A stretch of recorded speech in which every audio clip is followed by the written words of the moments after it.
honored to be able to have this opportunity to speak here with all of you. I know you guys are from Rochester, New York, from the Rochester Institute of Technology. So first of all, welcome. And my presentation, like Wei Feng said, is pretty much about Microsoft. Okay, I'll talk a little bit overview about Microsoft as a company. I think many of you probably already know that, so I'll just skip through that quickly. And then I'll talk about Microsoft presence in China and what we have done in China in the last 10 and 15 years. And then I'll focus on a little bit more about my own organization, or the organization that I'm in, which is covered APGC, which is Asia Pacific and Greater China.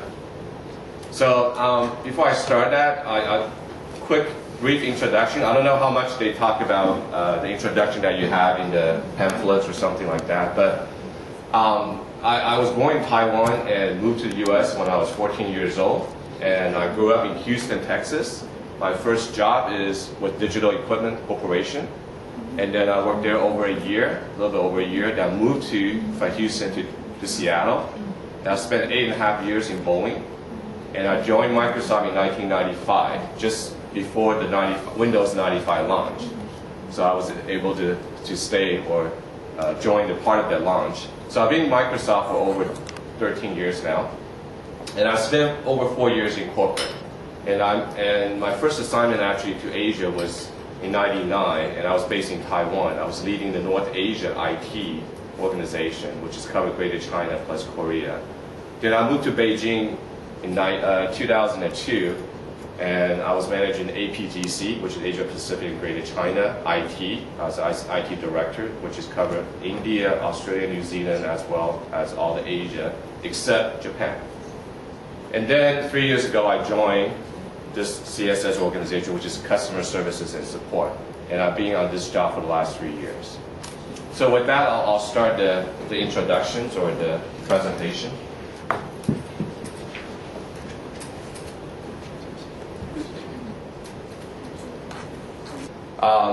At that time, of course, Paul Allen, you can see on the right-hand side is Bill Gates, really, really young. And they started a Microsoft company with that vision.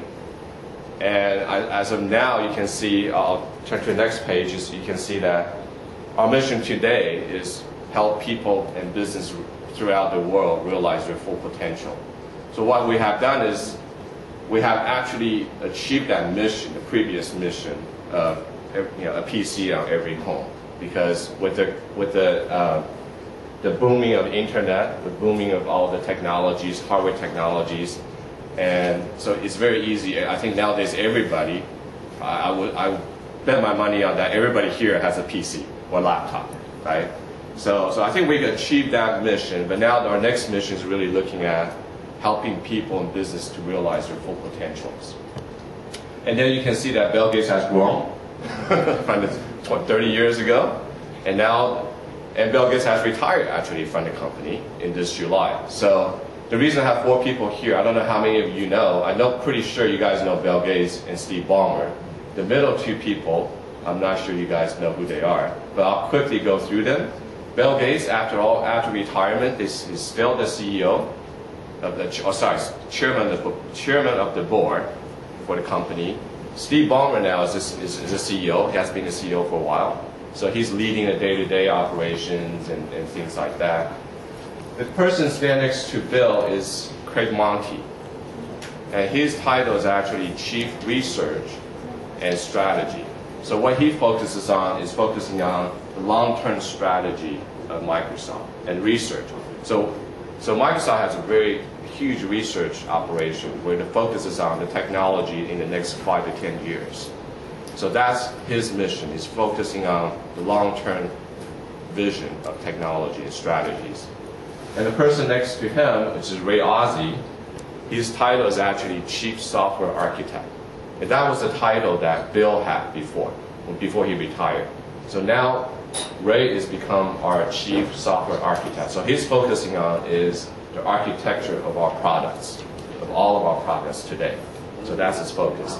So I think you can see that Bill kind of retired or semi-retired, that we have the right people still continue leading the company. So next one is really just some quick fact. I don't want to spend too much time on this. Is that Microsoft today operates in 103 countries, and we have over 90,000 employees, and over 35,000 of these employees are focusing on R&D, which is research and development, and product design and things like that. And we have over 600 million users, ranging from the educations, government, business, and also consumers. And of course, last year, we actually break through the barrier of $60 billion. So we had over $6 billion revenue for Microsoft. And the graph here really shows some of this, the 5 divisions that we have, and some of the products that we're falling under these 5 divisions. So I don't want to go through too much details, as you can read them. And there's definitely more products than these things that are listed here. So I'm going to Microsoft in China now. So this slide really shows the presence of Microsoft in China. Going back to a little history, you can see that Microsoft started the rep office in China, which is 1992. And that was just a small rep office and doing mostly just kind of government relations and a little bit sales and marketing and things like that. And then in 1995, and then Microsoft China Limited was really established. Then we're adding more resources, and again, mostly our sales and marketing. And then, of course, we set up R&D. And that R&D is really, we're talking about product developments, and the focus is on localization products, so which is into simplified Chinese products. And that was their focus. So that was established in 1995. And then in 1997, we have set up the Microsoft Research Asia in Beijing. And that means we have actually working with a lot of universities and recruiting all these PhD students or the graduate students into the research center to help develop next generation Microsoft products or the future technologies. One example would be that the tablet PC, that ink technology, is actually developed in China. So, and then of course GTSC, which is Global Technical Support Center, was also established in 1997, and that is the organization that I'm in. Of course, in 1997, when they first started it, it was only about 45, 50 people. And I'll share with you later on, today we have over 700 people in Shanghai. And then, of course, right now we're saying that Microsoft Greater China employees, we have over 4,000 people. And then if you add the vendors in there, we're probably over 7,000 people that works for Microsoft in China today, or Greater China region. And then you can see the yellow dots and the green triangles. The yellow dots is really the branch offices that we have in Greater China, and then Beijing being as our headquarters. And then we have 20 what we call the Microsoft Technology Centers. And those are the technology center, or somewhat, I would say, a joint effort or collaborative with the provincial governments, so that we invest the technologies, we invest softwares into these Microsoft Technology Centers in different provinces throughout China. The purpose of that, of course, is to help China to develop or train the talents in these areas. Okay, so that we have 20 of these centers set up, and we'll continue to set up more of these centers as we go. And then I think the most important of all is this phrase right here. It says outside U.S. most comprehensive subsidiary, which means there's not a subsidiary outside the U.S. has all the organizations like representing U.S. I mean, like China, there's no other subsidiary has Microsoft Research. There's no other subsidiary has what we call R&D, which is product development. And there's no subsidiary really has a global technical support center. So even India doesn't have that. Okay, so Microsoft China is one that most comprehensive subsidiary outside of the U.S., which means it has all the organizations equivalent to the U.S. organizations. And this is just kind of sharing with you all about what we have been doing with the local IT ecosystems. What we're trying to say here really is that we have over 4,000 plus partners in China that we work with. And Microsoft always said about, we're just not looking after ourselves. We need to grow our partners, to leverage them to help other people in other business. So you can see that from the hardware vendors, and these are the partners we have in local, and some solutions vendors, as well as some services. And then this slide really, I'll spend a little much time on this slide because this is kind of really the meat of this whole presentation, I think. Really talking about local innovation, which means what we have done in China for Microsoft. So for strategic investment-wise, between 2002 and 2003, Microsoft has invested over $63 million in China, and really helping all these Chinese companies, such as China Soft, such as Microsoft, such as Langcao, and also the Dalian company called HiThink Technologies. So definitely we're investing a lot of money into these Chinese companies. And then in our strategy of the next 5 years is also continue to invest. Our plan is to actually invest another $100 million in the next 5 years to these Chinese companies. The purpose of that is really leading to the next bullet point, which is outsourcing. So what is outsourcing? Means that we help these companies to build up, and then we'll take them abroad. We'll try to help them going to international as well. And then we'll help them in outsourcing, which means kind of similar to what we're trying to do is help them build another kind of India. India do a lot of outsourcing or offshore type of work. So we're helping these companies and that help them grow their capabilities to be able to do some outsourcing and things like that. Microsoft alone, or Microsoft itself, we're actually, in the next 5 years, we're probably helping this company, spend about $100 million into these companies by giving them work. Okay, so which means, for example, that will help them, these companies will do the software technical supports, and these companies would do software developments, software testings. So which means, I would say using Microsoft as one example is that we have over, I think, about $5 million worth of business for my organization that is actually outsourced to their organization to help the work. And I think that, we have China Soft and Langcao. We have actually moved a lot of product development type of work into China, and that's why China has expanding so fast in the last few years. So that's something we'll continue to do. Like I said, we'll give about worth $100 million opportunity for these local companies. And hardware procurement, probably many of you don't know that China actually is doing or manufacturing a lot of our hardware. It's also in the southern part of China.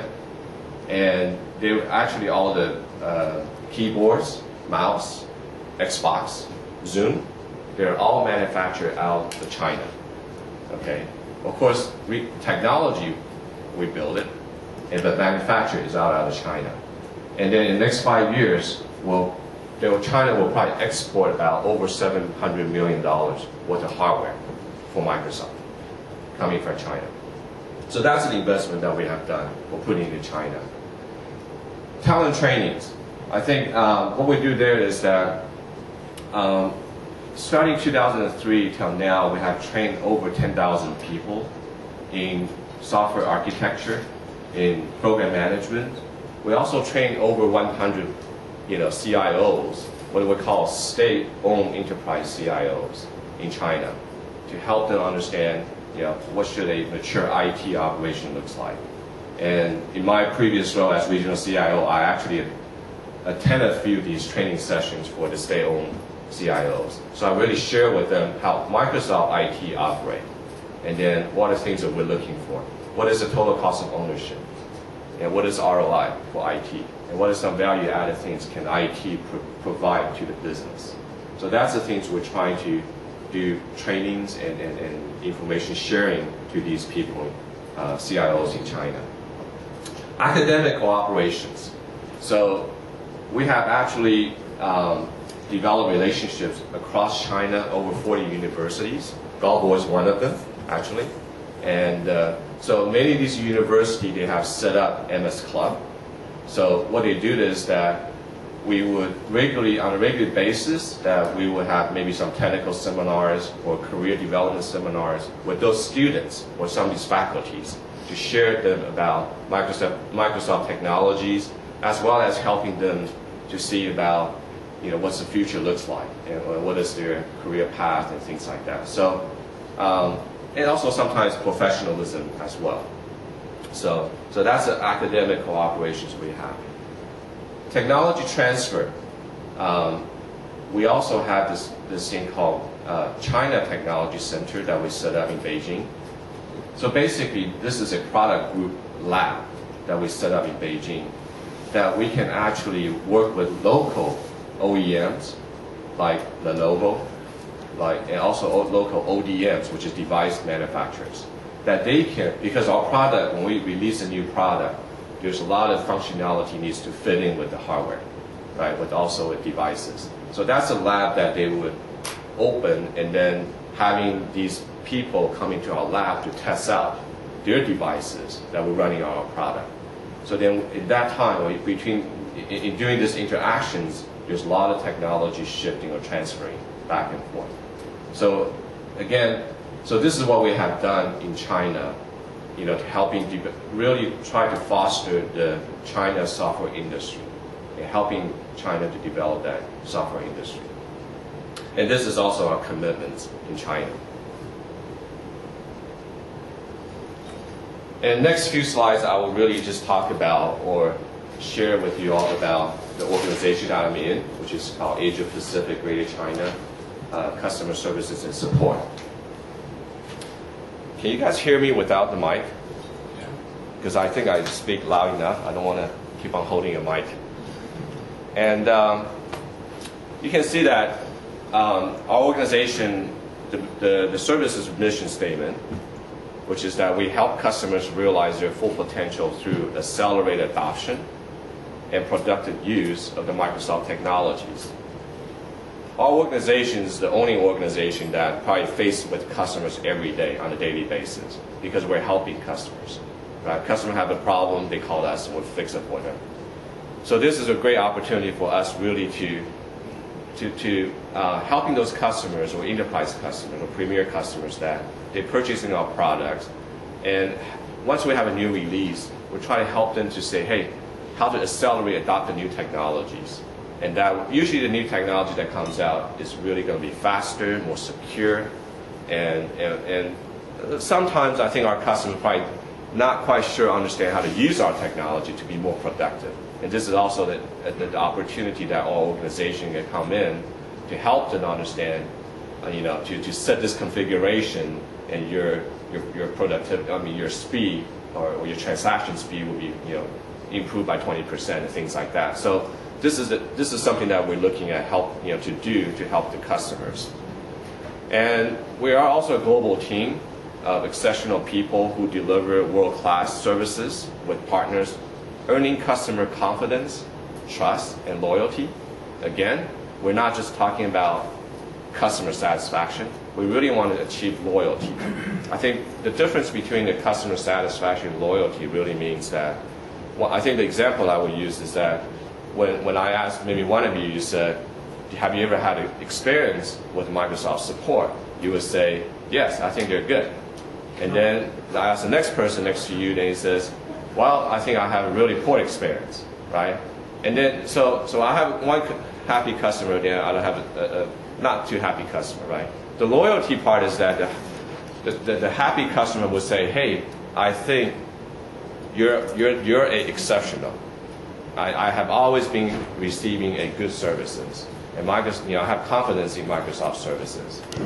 And then maybe the things, that service, that one-time experience that you have is only an exceptional, is a one-time type of things. So this is what we're trying to achieve, is to achieve customer loyalty. And this is something that we'd like to, how do I say it? This is something we like to achieve more than just a customer satisfaction. So anyway, so that's our services mission, and this is what we're striving for. And this is really a slide that shows you that since we're APGC organization and where our locations are, where our presence in the APGC region, and some of the milestones that we have achieved in the last 10 years. You can see that all the green dots is that we have presence with our employees from CSS organization in the Asia Pacific region. And then Shanghai is actually our headquarters, okay, for the APGC organization. And some of the key milestones, you can see that, of course, Taiwan is the support center, actually is the first one who started it in 1991. And then throughout, you can see, I mentioned 1997, we started Global Technical Support Center in Shanghai. And 2001, with the continued expansion, originally we were only focusing on supporting Greater China customers. And then we started expanding to support Southeast Asia customers, and then expanding to support the US customers, as well as the UK customers. And so throughout, these are the key milestones. So as of August 2007, which is last year, we actually formed the APGC organization. Before that, our focus is mostly just Greater China. And because we have achieved or have done a lot of great stuff, and they decided that to have a merge or integration with APGC, and then having the headquarters in China or in Shanghai. And next, I would like to just kind of quickly share with you about the organization, what we do. So we have what we call the commercial delivery or commercial technical support. Basically, commercial technical support is really supporting the large companies or enterprise companies that I think usually what I call is having a premier contract, which is purchasing the support. Okay, so that's support out of commercial technical support group. And then again, we're supporting across all products, or all Microsoft products. The consumer technical support is really focusing on consumer products, okay, desktop products. Like you have Vista, Office, or some of these, hardware, Xbox, NSN type of support. Those are all falling into consumer support. And then we have customer services.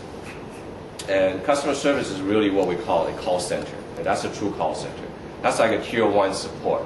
So all the calls, inbound, incoming calls will go to customer services, and they will filter to where to route the right calls. For example, if you have a technical support question, you dial a number, you get to a customer services agent, and then he or she will route the technical engineers to help you for technical problems. And then, of course, we have business planning and management, which is basic operational type of support. We have tools manager, we have lab manager, we have process manager. We also have project management office, because we have projects across different segments that all manage out of this, what I call business planning and management group. And are most of those folks Chinese folks, or is there a lot of expats involved in those different areas? Good question. Of course, the people in Australia, they will be all mostly Australians. But if you're talking about people in China, 99% Chinese and 2 expats out of the whole organization. So I think this is, all of them are really local. We're trying to use local employee as much as we can, and we're trying to. One more follow-up to that, has that shifted in time the longer you've been here because of these relationships that you're working with the universities and trying to foster, the local talent? Has that percentage of, that 99% local, is that something that had to be developed over time? Actually, no. I think actually we all start off with local, and it has been always local. Matter of fact, right now I'm trying to expand it to be more international as much as possible, because business now, we're expanding the support. As we're speaking right now, we're actually moving Australia and New Zealand support into Shanghai, which means our engineer is going to be providing English communication or English support to these customers. Okay, so when I mentioned about the US and European support right now, most of those are done through emails or web today.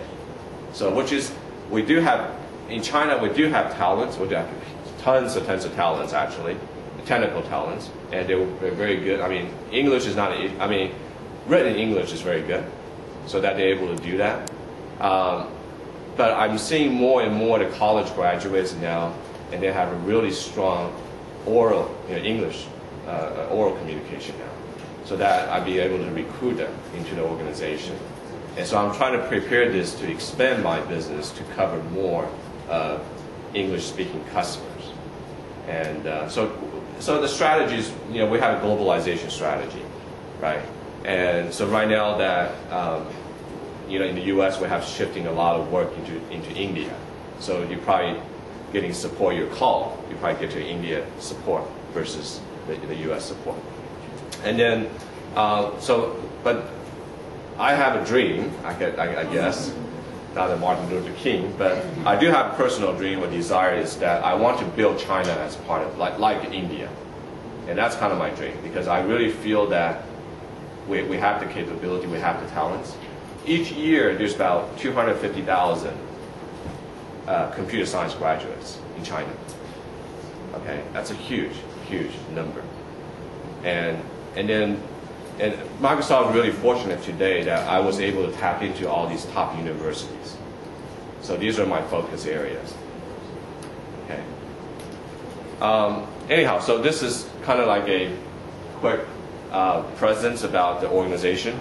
The next slide, I'll quickly go through. This is my last slide, so I'll leave some time for Q&A. Is that some quick facts and some achievements that we have done. I talked about a little bit, our organization, we're providing 24/7 services, and that customers can reach us either via email, via web, via phone, and we also even provide on-site support.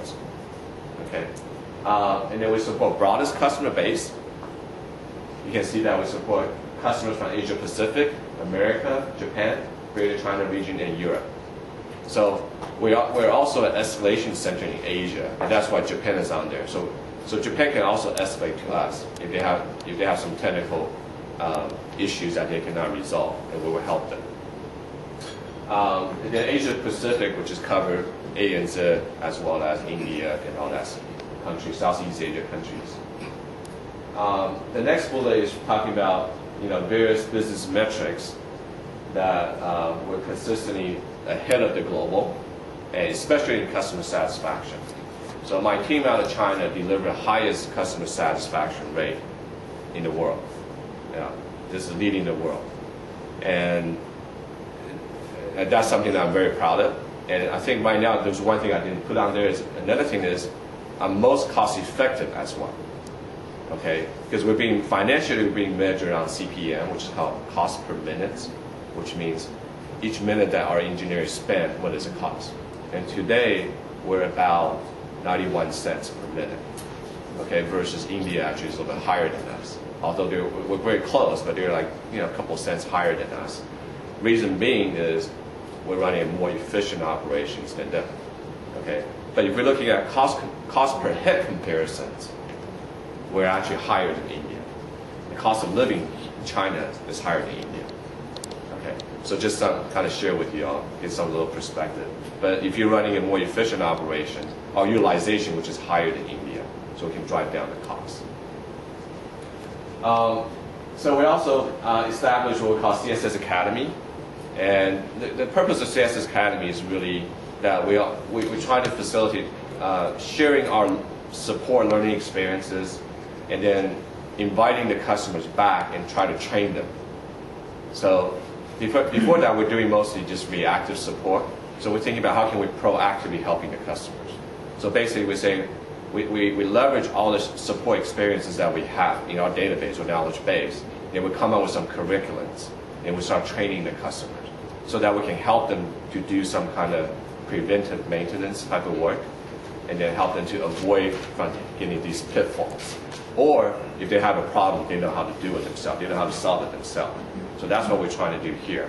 And then, of course, another piece of this academy program is to build a relationship with the universities, which is Galbo, that we have a really, Galbo is the university that, well, the first and only university that our organization has built, that we also interject some of our training curriculums into the school so that their students can also receive those trainings.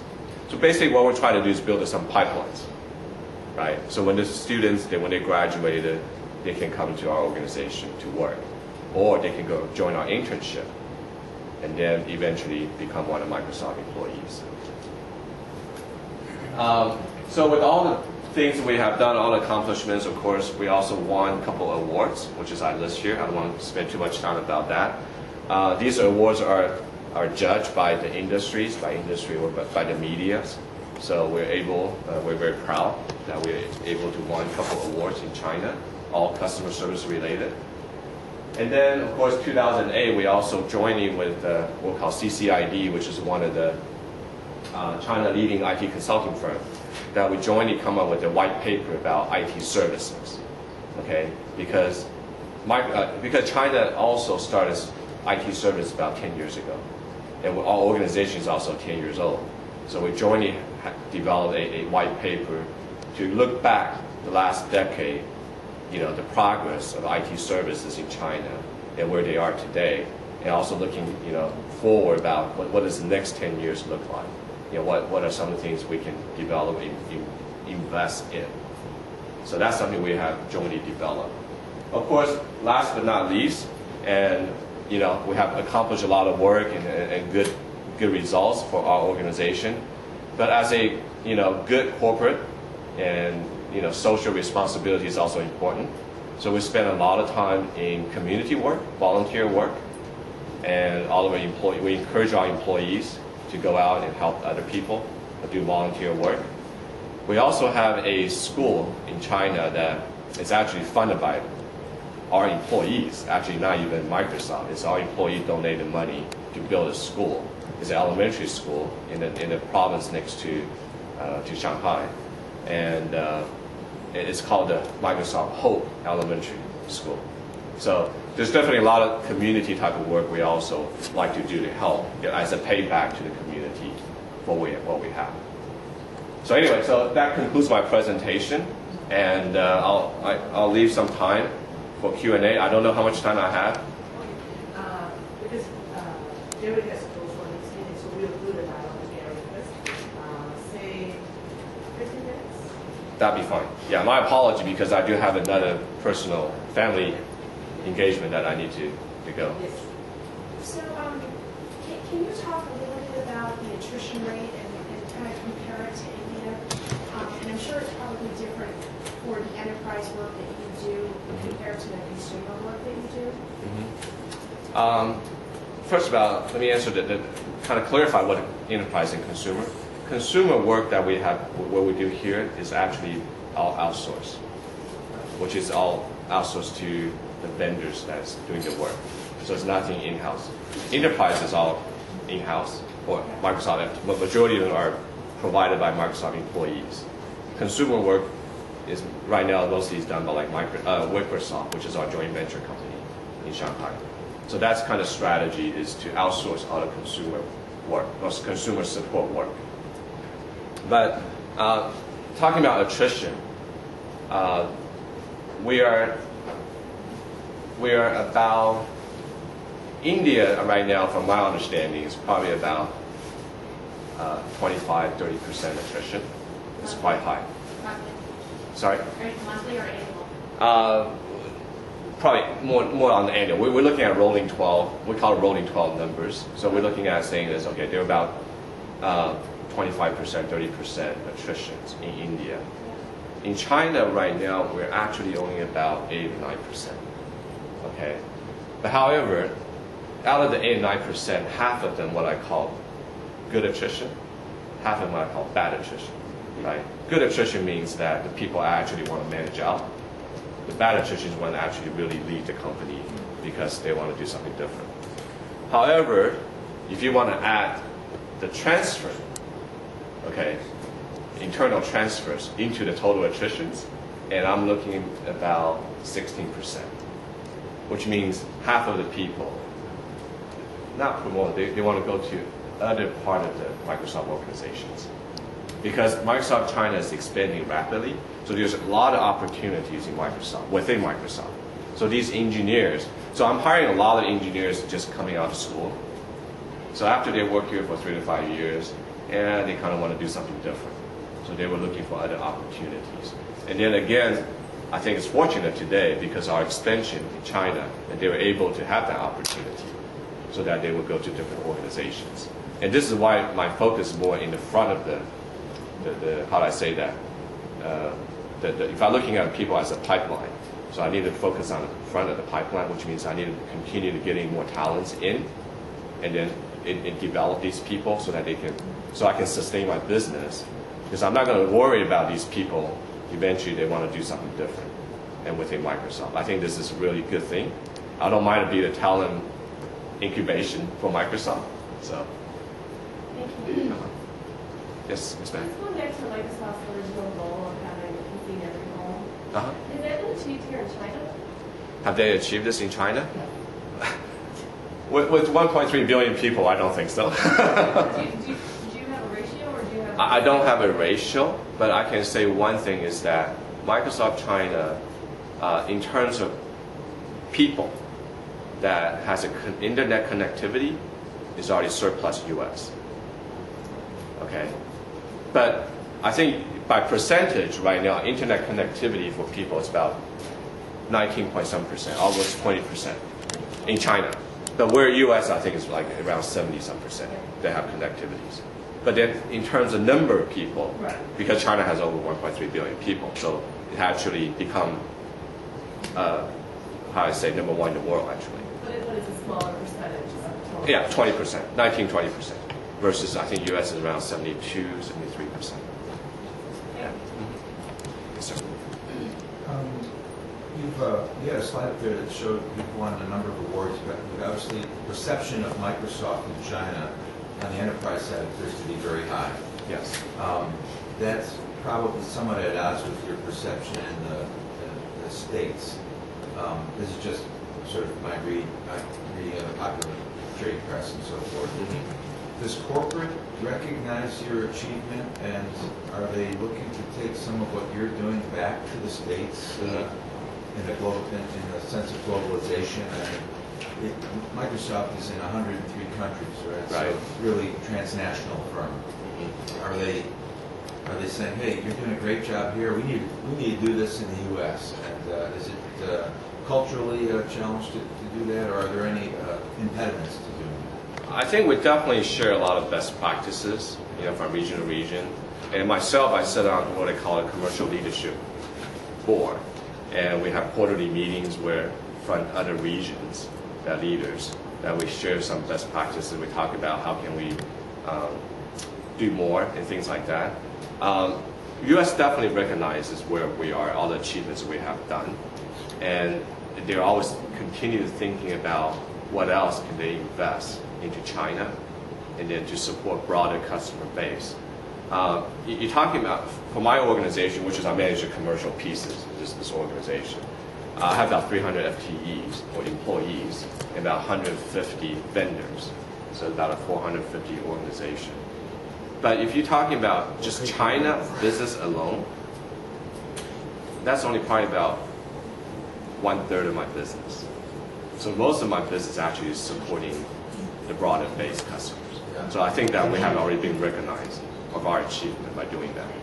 And then I know that, when I talk to my leader in the U.S., and she continues asking me, because she doesn't want to put all of her eggs in one basket, which is in India, right? She's asking me, saying, can you taking on more of U.S. customer support, and when? And so I think this is something that in the back of my mind, I talked about that. I have a dream, so this is something that I'm trying to slowly build that capability. That one day that I can, shifting more work into China or more support type of work. One thing I'm confident about is that we do have the technical talents in China. Okay, and they're very, very disciplined. And if you're talking about, and they're very, very customer centric, because I always give them my customers number one, right? Without customer, you don't even have a job. So this is something you need. The customer is the center of our work. So I think that's the focus they have. Of course, compared to English native speakers, they're not there. So I think that's something that I have a language specialist team. I have 6 people coming from the U.S., coming from actually New Zealand, and that they continue to train the engineers in the language. So anyway, so that's something that I'm focusing on, and that's something I'm very passionate about in doing. Yes, sir. So some of the things that you described in customer support are actually broader than just on the phone or a lot of touch things like programs with academics or the technical center.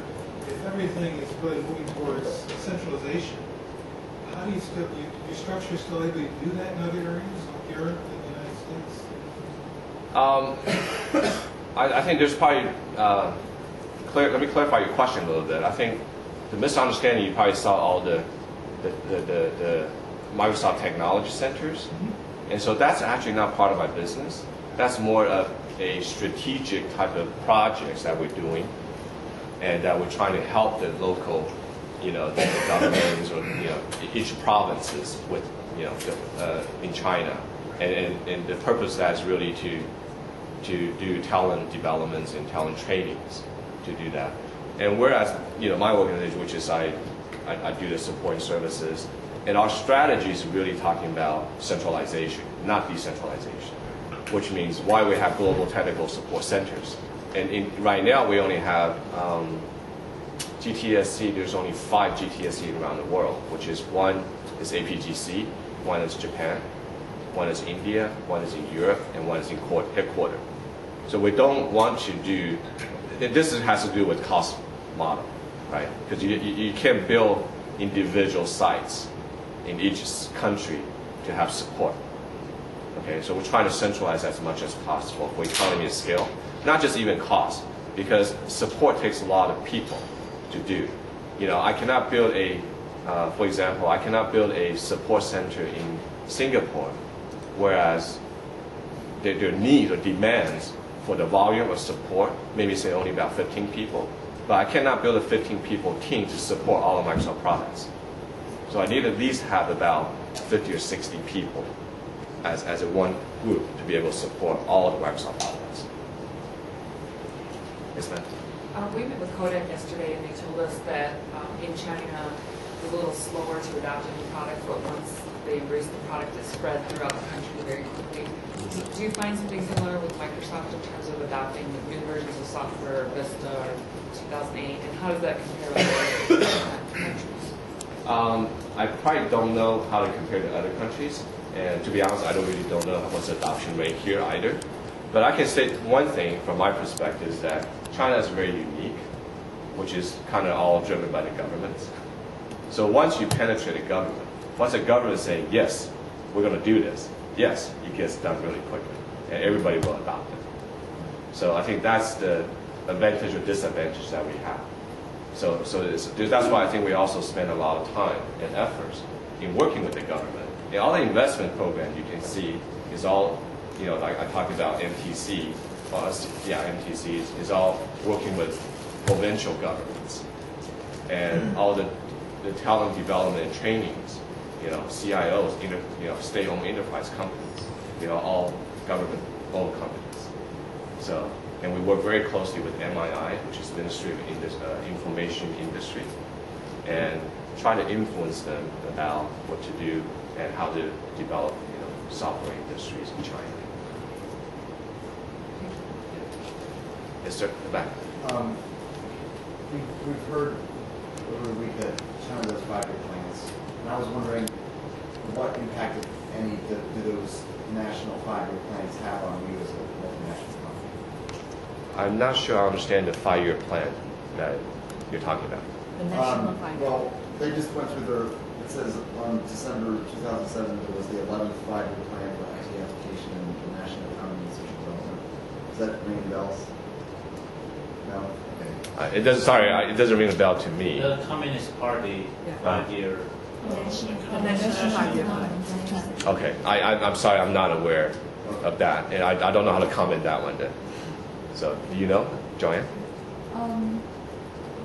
That's really gives direction, and I think that every major multinational working or operating in China, they will bear that in mind into a consideration when they do revenue forecast and return, and they act that, and how they do the sales and marketing accordingly.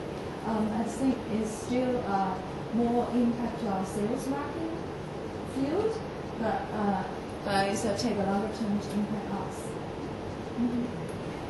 Okay, yeah. Because I'm sorry, I'm not aware of that. So. Yes, sir. What has Microsoft done to retain talents, especially when it faces competition from younger companies such as Google? How to retain talent?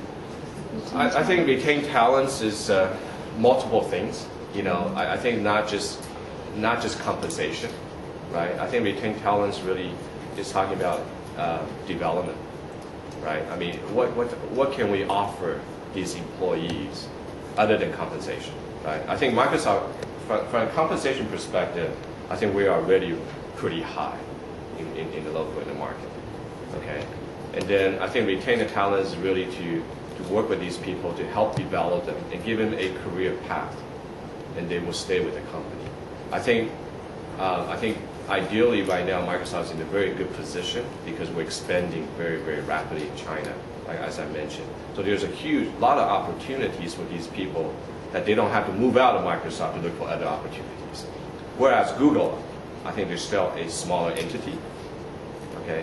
But I think we have more competition in technical talents there, right? I think that they're also going to universities and looking at these graduate students or PhD students. I think there's a lot of competition there, okay?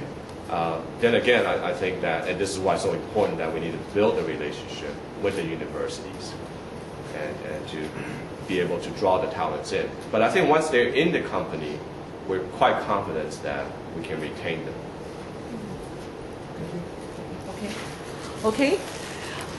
Gary, Yes. we'd like to present you. Actually, this is the last copy of our limited edition T-shirt. Okay. Very colorful. Yeah.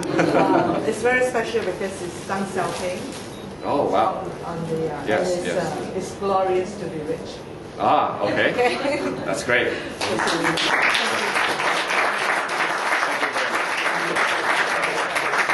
Thank you for giving me the opportunity to be able to speak in front of this crowd. Thank you. So hopefully we can still keep in touch. If you have any questions, my email address is actually my full name, GarySun@Microsoft.com. All right? Thank you. Thank you. I have to go, sorry. But as Gary said, Microsoft is a partner to GEM. We have a college in Suzhou, the Global Institute of Software Technology, where Microsoft is our partner. So we do a lot of things together. Okay. Thank you, Gary. Yes. And can you want them now? Okay. Now we continue with our session this morning. I would ask, we're going to go from this software corporate, how Microsoft sort of operates here in China, to another perspective. We will ask Steve to talk to us from his own personal standpoint, his experience working with the internet business here in China. Steve runs a multimedia, new media, internet technology company. Steve?